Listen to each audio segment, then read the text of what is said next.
He is going in there with a straight killer who has been fighting the best of the best the entire time. Il vivait de l'aide sociale, il touchait ses allocations à Dublin, dormait dans un gymnase glacial, donnait des coups de pied dans le vide et disait à tout le monde qu'il allait devenir le combattant le plus riche de la planète. I said to my dad I said, listen, by the time I'm 25 years old, I'm gonna be a self-made millionaire, and he laughed at me. La plupart des gens se moquaient de lui. Certains avaient pitié de lui. Personne ne le croyait. Aujourd'hui, Conor McGregor dispose d'une fortune estimée à 200 millions de dollars, possède une chaîne de pub à Dublin, a lancé une marque de whisky vendue pour un montant pouvant atteindre 600 millions de dollars et a même devancé Cristiano Ronaldo et Lionel Messi pour devenir l'athlète le mieux payé au monde. One of the most legendary and richest entrepreneurs of all time, and his name, you know him, Conor McGregor! Ni footballeur, ni basketteur, un bagarreur originaire de Crumlin. Voyons précisément comment il a bâti son empire, comment il en a perdu une partie et à quoi ressemble cet empire aujourd'hui.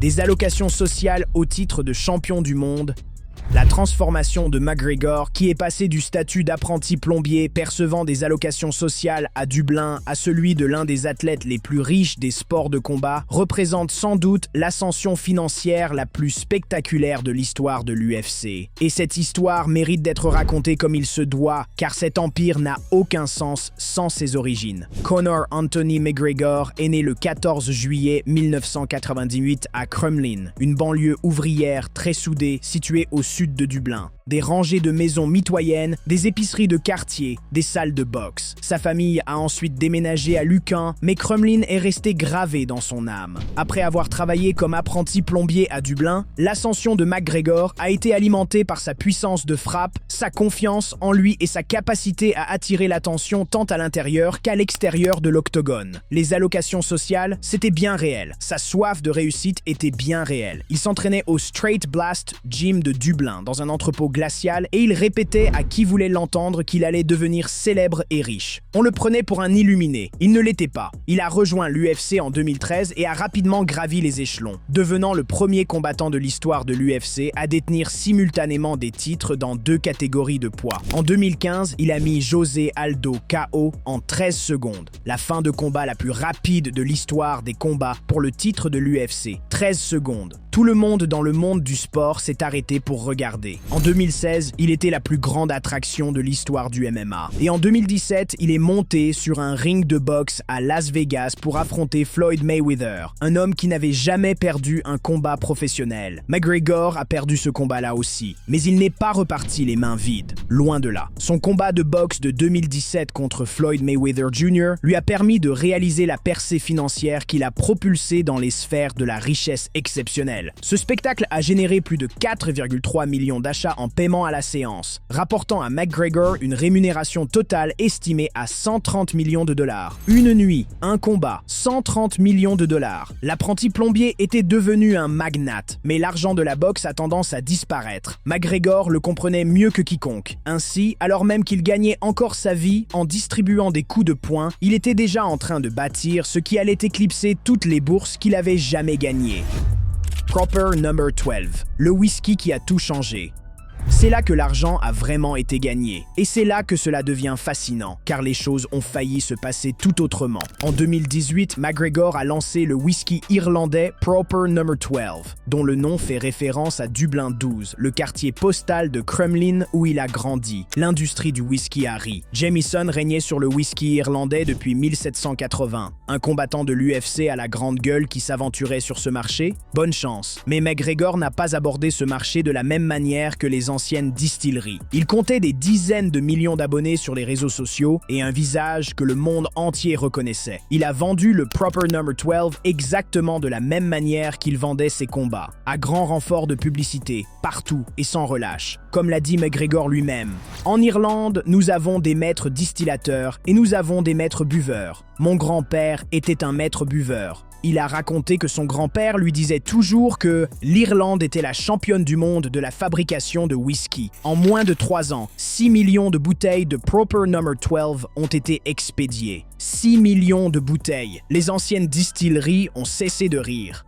Lorsque Forbes a interrogé McGregor sur le fait qu'il figurait en tête de leur classement des sportifs les mieux payés, il a répondu « Je connais beaucoup de ces sportifs figurant sur cette liste. Ils gagnent énormément grâce à leur sport, énormément grâce à leurs contrats publicitaires. Je suis probablement tout le contraire. Je suis un cas à part. Je suis un perturbateur. Puis vint le jour de la rémunération qui a tout scellé. En 2021, il a vendu sa participation majoritaire à Proximo Spirits, la même société à l'origine de José Cuervo, dans le cadre d'une transaction que Forbes a estimée à près de 600 millions de dollars. La part personnelle de McGregor aurait été d'environ 150 millions de dollars. Une seule transaction valant, sur le papier, plus que l'ensemble de sa carrière de combattant. Réfléchissez-y. Une seule marque de whisky, plus d'argent que tous les coups de poing qu'il a jamais donnés réunis. Forbes a désigné McGregor comme l'athlète le mieux payé au monde, devançant des habitués du classement des plus grandes fortunes tels que Cristiano Ronaldo et LeBron James entre autres. Forbes a estimé ses revenus à 180 millions de dollars, dont la majeure partie provenait de ses activités en dehors du sport plutôt que sur le ring, un exploit que seuls Tiger Woods et Roger Federer ont réussi à égaler. Un combattant de MMA, numéro 1, au-dessus de tout le monde. Mais attendez, une tempête se préparait déjà en coulisses. Une tempête que la plupart des gens ont complètement manqué. Le procès Lobov, une poignée de main qui a coûté des millions. Voici une histoire qui n'a pas reçu toute l'attention qu'elle méritait. Et tout commence dans une salle de sport de Dublin par une poignée de main. Tem Lobov était l'un des amis les plus proches de McGregor et son partenaire d'entraînement depuis des années. Les deux hommes s'entraînaient ensemble au SBG Ireland. Et McGregor avait même coaché Lobov dans l'émission The Ultimate Fighter, l'aidant ainsi à décrocher un contrat avec le UFC. Ils étaient comme des frères à la salle. Puis, l'argent est arrivé et leur amitié s'est compliquée. La version des faits de Lobov qu'il a commencé à faire connaître en 2022 est la suivante. On avait proposé à McGregor de lancer une marque de vodka islandaise et il s'était tourné vers Lobov pour lui demander conseil, car Lobov était titulaire d'un master en finance. Lobov affirme avoir encouragé McGregor à se lancer plutôt dans une marque de whisky irlandais et McGregor lui a demandé de mettre en place un accord. Selon Lobov, cet accord qu'il a mis en place est à l'origine de Proper No. 12. Lobov a intenté une action en justice devant la Haute Cour d'Irlande. Il a allégué qu'il existait un accord selon lequel il recevrait 5% du produit de la vente de la marque. Il a affirmé qu'ils avaient conclu un accord verbal dans une salle de sport de Dublin en octobre 2017 et que cet accord avait été scellé par une poignée de main en présence de 3 autres personnes. 5% de 600 millions de dollars. Cela représente 30 millions de dollars. C'est ce qui était en jeu. Le camp de McGregor a riposté. Son équipe juridique a déclaré que le whisky irlandais Proper No. 12 a été créé, développé, positionné sur le marché et promu sans relâche par Conor McGregor. Toute suggestion selon laquelle le plaignant aurait un droit sur Proper No. 12 est erronée. Puis, 15 avril 2026, il y a quelques mois à peine, l'affaire a été réglée. Les deux combattants ont mis fin à leurs différends de longue date quelques heures seulement avant le début d'un procès de 8 jours prévu devant la Haute Cour de Dublin. L'avocat de Lobov, Andrew Walker, a indiqué au juge qu'un accord avait été conclu et qu'un procès n'était plus nécessaire. Le montant de l'accord n'a jamais été divulgué. À la suite de cet accord, l'avocat de McGregor a lu une déclaration à la cour dans laquelle McGregor déclarait « Je tiens à le remercier pour son travail acharné au service de mon entreprise de whisky. » Quant à Lobov, il a déclaré aux journalistes qu'il était satisfait de cette issue. Un accord conclu d'une poignée de main, un règlement dont le montant n'a pas été divulgué. Ce whisky qui a tout changé a failli mettre fin à une amitié. Quelle histoire aux origines compliquées.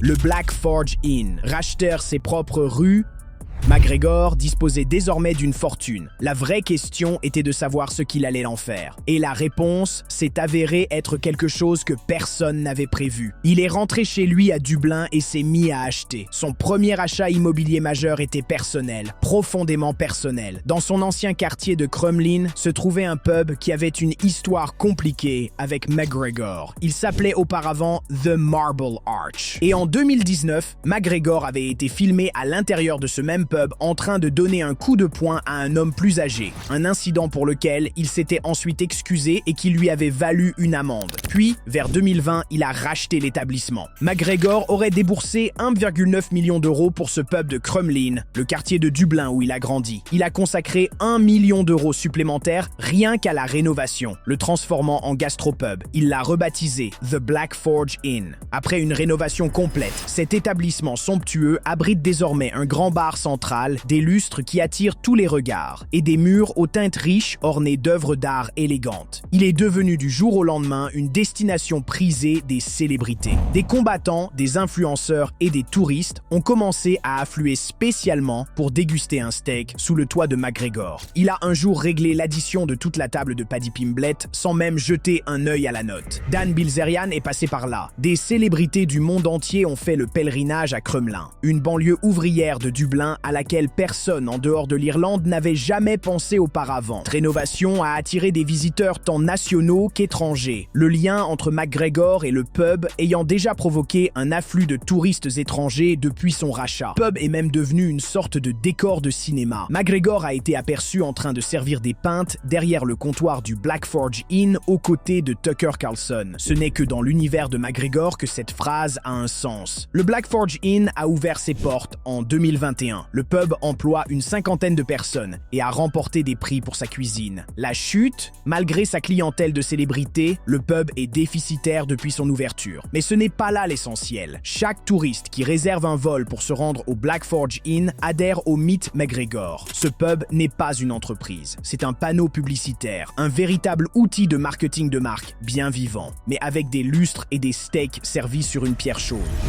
Le Waterside Bar, la ville m'appartient. Si le Black Forge Inn était lié à Crumlin, son deuxième pub était lié à toute autre chose, le pouvoir. En 2021, McGregor a acquis le Waterside Bar à Howth, un village côtier au nord-est de Dublin. Et ce choix d'emplacement n'était pas le fruit du hasard. McGregor avait passé le mois précédent à naviguer en Méditerranée à bord de son super yacht Lamborghini, le deuxième navire de sa flotte. Le premier est un yacht à 3 ponts de 150 pieds. Les deux sont amarrés au Howth Yacht Club lorsqu'il est en Irlande. Et juste en face de ce quai se trouve le Waterside Bar que McGregor a racheté. Imaginez donc à quoi cela ressemble concrètement. McGregor entre dans le port de Howth à bord de son bateau aux couleurs de Lamborghini. Il amarre à son quai, traverse la rue pour se rendre à son pub, commande une pinte de sa propre stout. Voilà à quoi ressemble son mardi. Peu après l'annonce de cette acquisition, McGregor a retweeté un article en ajoutant « La ville est à moi et ma ville est votre ville ». 5 mots qui résument à eux seuls l'énergie pure et sans filtre de McGregor. Arrogant, peut-être, justifié, plus que ce que les gens avaient réalisé à l'époque, car 2 pubs n'ont jamais fait partie du plan. Dans une interview de 2024 filmée à l'intérieur du Black Forge, McGregor a mentionné en passant qu'il possédait environ 5 autres pubs à différents stades de construction et de rénovation dans les environs de Dublin, déclarant des noms différents, mais le même niveau de qualité. Imaginez une carte de Dublin se remplissant peu à peu d'établissements qui, tous, remontent à un seul et même homme. À partir d'un seul code postal, à partir d'un seul rêve né dans une salle de sport glaciale. Forged Irish Stout, défier la Guinness chez elle. Si le whisky a été la première bataille, la stout a été la déclaration de guerre. La Forged Irish Stout a vu le jour discrètement, faisant l'objet d'un test de marché exclusivement au sein du Black Forge Inn avant que McGregor ne soit prêt à la lancer sur le marché mondial. Elle a été brassée pour la première fois fin 2020 et, pendant les premières années, elle était disponible en exclusivité au Black Forge à Crumlin. Puis McGregor a commencé à voir plus grand, beaucoup plus grand. Il s'est lancé dans un face-à-face avec la Guinness, sur le propre terrain de la Guinness. En Irlande, on ne saurait trop insister sur l'audace d'une telle initiative. La Guinness est la stout nationale irlandaise depuis 1759. La défier revient dans le secteur des boissons à monter sur l'octogone pour affronter le plus grand de tous les temps. McGregor avait augmenté sa production en rachetant sa propre brasserie. Celle-ci dispose actuellement d'un permis de construire pour un centre d'accueil des visiteurs, ce qui ouvre la possibilité à McGregor d'ouvrir un lieu dédié dédié à la marque sur le site de Dublin. Et lorsqu'un fan lui a un jour demandé sur les réseaux sociaux quelle drogue il prenait, il a rétorqué avec la réponse la plus fidèle à son image qu'on puisse imaginer de la Proper 12 et de la Forged Irish Stout, accompagné de mon propre bœuf irlandais issu de l'agriculture biologique servi sur une pierre chaude et du spray Tidal contre la douleur. Pur MacGregor, son propre whisky, sa propre stout, son propre bœuf. Puis vint le verdict civil de novembre 2024 et les répercussions ont frappé la Forged Irish Stout tout aussi durement que la Proper No. 12. Musgrave, le conglomérat de la grande distribution qui regroupe SuperValu, Centra, Daybreak et Mace, a émis un avis à l'intention des gérants de magasins, leur ordonnant de retirer de leur rayon toutes les marques associées à MacGregor, y compris la Forged Irish Stout. Les géants de la grande distribution Tesco, Costcutter et Carryout ont également retiré tous les produits liés à lui. Un homme qui tentait de rivaliser avec Guinness a soudainement vu sa stout disparaître des rayons dans tout le pays. La bataille pour le marché irlandais de la stout a été mise en suspens. Débuts à Hollywood, le film Roadhouse. Mais voici ce qui distingue MacGregor de tous les autres sportifs devenus entrepreneurs. Lorsqu'une porte se complique, il en enfonce une nouvelle. C'est là qu'intervient Roadhouse. En mars 2024, Amazon Prime Video a sorti un remake du film classique de 1989 du même nom, avec Jake Gyllenhaal dans le rôle principal. Et Conor McGregor était de la partie, non pas dans un caméo ni en figurant, mais dans le rôle du méchant, Knox, le type dont tout le monde a peur dans le film, pour sa participation au remake de Roadhouse sur Amazon Prime Video, dans lequel il incarnait le méchant Knox face à Dalton Elwood, joué par Jake Gyllenhaal. MacGregor aurait empoché 5,5 millions de dollars, 5,5 millions de dollars pour son premier rôle d'acteur. Pas mal pour un homme qui n'avait jamais joué professionnellement de sa vie. La prestation de MacGregor dans le rôle de Knox a été unanimement saluée comme le point fort du remake de Roadhouse. Les acteurs ont convenu qu'il était le personnage le plus captivant à l'écran. Terrifiant, charismatique, complètement déjanté. En gros, MacGregor joue en MacGregor avec un meilleur éclairage. MacGregor aurait apparemment revendiqué le titre d'acteur débutant le mieux payé de l'histoire, ayant apparemment fixé son cachet au même montant que celui que The Rock avait touché pour son premier rôle au cinéma en 2001. Même son contrat d'acteur avait son lot d'anecdotes. Il a confié à Dax Shepard dans son podcast, en parlant de l'équilibre à trouver entre ses différentes activités. J'ai cette tournée promotionnelle pour Roadhouse. J'ai la Saint-Patrick, mais j'ai un combat qui se profile à l'horizon. Je veux juste connaître cette putain de date. Voilà toute la contradiction de MacGregor résumée en une phrase. Star de cinéma, magnate du whisky, propriétaire de pub, tant malgré tout cela, il ne pense qu'à combattre. Le verdict civil, preuve la plus difficile pour l'Empire. C'est là que l'histoire prend une tournure sombre. Et pour raconter cette histoire dans son intégralité, il faut en parler. En décembre 2024, un jury de Dublin a reconnu MacGregor civilement responsable de coups et blessures et d'agressions et l'a condamné à verser près de 250 000 € dans le cadre d'une action civile intentée par Nikita Hand, qui affirmait qu'il l'avait violée avec un autre homme en 2018. MacGregor a clamé son innocence tout au long du procès, a déclaré que la relation était consensuelle et s'est engagé à faire appel du verdict. Il a été condamné à verser à Nikita Hand près de 250 000 € de dommages-intérêts, auxquels s'ajoutent environ 1,3 million d'euros de frais de justice. Les répercussions commerciales ont été immédiates et sévères. La marque de whisky irlandais Proper No. 12 a annoncé qu'elle n'avait plus l'intention d'utiliser le nom ou l'image de MacGregor dans ses campagnes marketing. La marque qu'il avait bâtie à partir d'un code postal retirait son visage de la bouteille. Proximo Spirits a déclaré « Depuis 2021, Proximo Spirits détient 100% du capital de Proper No. 12 Irish Whiskey. À l'avenir, nous n'avons pas l'intention d'utiliser le nom et l'image de M. MacGregor dans la promotion de la marque. » Les détaillants ont alors réagi. Tesco, SuperValu, Centra, Costcutter, les boutiques hors taxes des aéroports de Dublin et de Cork. De nombreuses entreprises ont rompu leur lien avec MacGregor après qu'il eût été reconnu coupable d'agression sexuelle dans le cadre de l'affaire civile, ce qui rendra probablement beaucoup plus difficile pour lui de conclure de nouveaux partenariats à l'avenir. IO Interactive, le développeur de la série de jeux vidéo Hitman, a également annoncé que MacGregor serait retiré de son jeu avec effet immédiat. PGA. McGregor a fait appel du verdict, mais son appel a été rejeté en juillet 2025. 3 juges l'ont rejeté dans son intégralité. McGregor n'était pas présent au tribunal lors du prononcé du jugement. Il a continué à clamer publiquement son innocence, qualifiant cette affaire sur les réseaux sociaux de chantage. La bataille juridique était terminée. La bataille financière et de réputation, elle, ne l'était pas. UFC 329, le retour qui n'a duré que 69 secondes.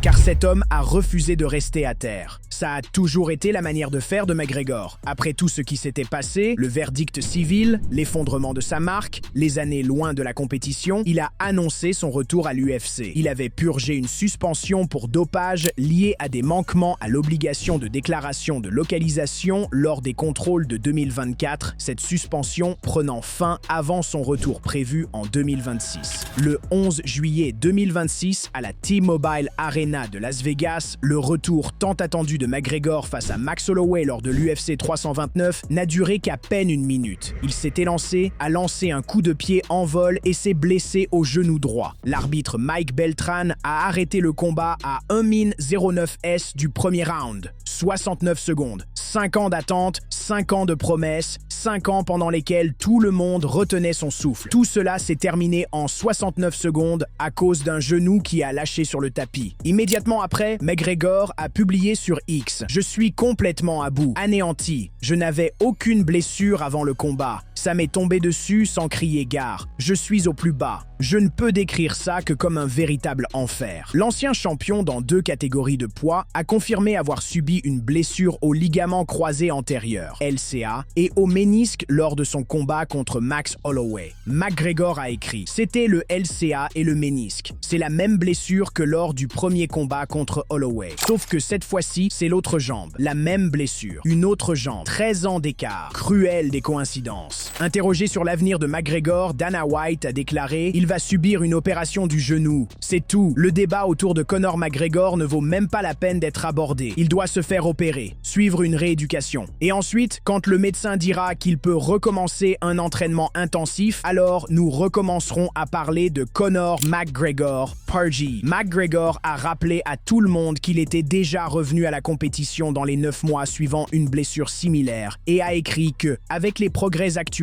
de la médecine régénérative et l'amélioration des méthodes d'entraînement, il est tout à fait dans mes cordes de revenir d'ici l'été prochain. Personne ne parie contre lui. Et son empire, Conor McGregor, devrait valoir environ 200 millions de dollars en 2026. Une fortune bâtie bien davantage sur le whisky et les contrats publicitaires que sur le combat. Et il reste le combattant le plus riche du MMA, même après l'échec de son retour à l'UFC en 69 secondes.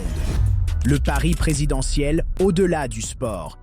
Et juste au moment où l'on pensait que cette histoire ne pouvait pas devenir plus étrange, McGregor a décidé de se présenter à la présidence de l'Irlande. McGregor a annoncé qu'il se présenterait à la présidence irlandaise, avec une candidature fondée sur une position anti-immigration. Il a déclaré qu'il se présenterait pour s'opposer à un pacte migratoire de l'Union européenne visant à répartir plus équitablement entre les États membres la charge liée au traitement des demandes d'asile. Il a publié un message à l'intention de ses 46 millions d'abonnés sur Instagram en demandant qui d'autre tiendra tête au gouvernement et s'opposera à ce projet de loi. Tout autre candidat à la présidence qu'ils tenteront de présenter ne leur opposera aucune résistance. Moi, je le ferai. Il s'est présenté à la Maison-Blanche le jour de la Saint-Patrick 2025, debout à la tribune de la salle de presse aux côtés de la porte-parole Caroline Leavitt pour rencontrer Donald Trump. Par ailleurs, McGregor et sa compagne de longue date, Dee Devlin, se sont mariés le 12 décembre 2025 à l'église Santo Stefano degli Abyssini, au Vatican, après s'être rencontrés en 2008 et fiancés en 2020. Un mariage au Vatican alors qu'il se présentait à la présidence, qu'il préparait son retour à l'UFC et qu'il possédait 5 pubs à Dublin. Il n'y a qu'un seul Conor McGregor. Il a officiellement annoncé son intention de se présenter en mars 2025, menant une campagne fondée sur un programme anti-immigration et affirmant avoir obtenu suffisamment de voix au sein du conseil municipal pour figurer sur le bulletin de vote. Le 15 septembre 2025, il s'est complètement retiré de la course. Il a tout laissé tomber, juste comme ça. Dans sa déclaration de retrait, McGregor a invoqué une mûre réflexion et des consultations familiales, écrivant que cette décision n'était pas facile, qu'elle était la bonne à ce moment précis. Qu'il s'agisse d'une véritable ambition politique ou de l'opération d'autopromotion la plus élaborée jamais menée dans l'histoire de l'Irlande, seul McGregor le sait vraiment. Mais voici ce que cela nous apprend. Depuis longtemps, cet homme a cessé de se considérer uniquement comme un combattant. Il se voit comme une force, une marque, un mouvement, une ville.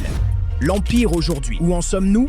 Alors, où en sommes-nous? 2026. Son genou est en cours de reconstruction chirurgicale. Pubs lui appartiennent toujours. Le Black Forge attire toujours des touristes du monde entier. La ceinture de champion de l'UFC de Conor est exposée au Black Forge et les clients sont autorisés à se prendre en photo avec. Un pub populaire de Dublin devenu un véritable sanctuaire. Le Waterside à Howth se trouve toujours à côté de la marina où ses yachts sont amarrés. La brasserie Forged Irish Stout lui appartient toujours. Le média MacLife est toujours en activité. Il possède également une marque de mode, August McGregor, en partenariat avec le créateur David Auguste. Même après 5 ans d'absence de l'octogone, l'empire financier de McGregor continue de croître, alimenté par une combinaison de primes de combat historiques, d'accords commerciaux avisés et de contrats publicitaires lucratifs. Le verdict du tribunal civil lui a coûté des contrats publicitaires et a fait disparaître son visage de sa bouteille la plus célèbre, mais malgré ses revers juridiques, sa fortune reste solide grâce à la diversification de ses actifs. Et McGregor lui-même, il continue de publier des messages depuis Dublin. Il parle toujours d'expansion. Il promet toujours un nouveau retour. Il a déclaré dans une interview de 2023 « Je m'approche du milliard maintenant. Je pense que j'en suis à environ 650 millions de dollars au total. » Audacieux, absolument. Mais regardez le parcours de cet homme et dites-moi en toute sincérité si vous êtes prêt à parier contre lui. La fortune estimée de McGregor à 200 millions de dollars en 2026 reflète bien plus que le simple succès sur le ring. Elle représente la monétisation stratégique de sa marque personnelle, de son influence culturelle et de son sens des affaires, qui ont transformé un combattant issu de la classe ouvrière de Dublin en l'une des personnalités les plus riches du monde du sport. Le whisky a permis d'acheter les pubs. Les pubs entretiennent sa renommée dans sa ville natale. La renommée a permis de vendre le whisky. Et le cercle continue de tourner, meurtri, compliqué, parfois en feu, mais il tourne toujours. Le gamin de Crumlin a véritablement gravé son nom dans la ville. D'un code postal sur une bouteille à un pub où il a un jour donné un coup de poing, en passant par une marina où son yacht Lamborghini l'attend. La question de savoir si cet empire survivra à ces controverses est le seul combat dont même Conor McGregor ne peut écrire le scénario pour s'en sortir. Quelle partie de l'empire McGregor vous a le plus surpris? La fortune du whisky, le rachat des pubs de Dublin ou ce retour qui n'a duré que 69 secondes? Donnez-nous votre avis dans la section commentaires et avant de partir, n'oubliez pas de liker cette vidéo et de vous abonner à MMA Rivals pour ne pas manquer les prochaines.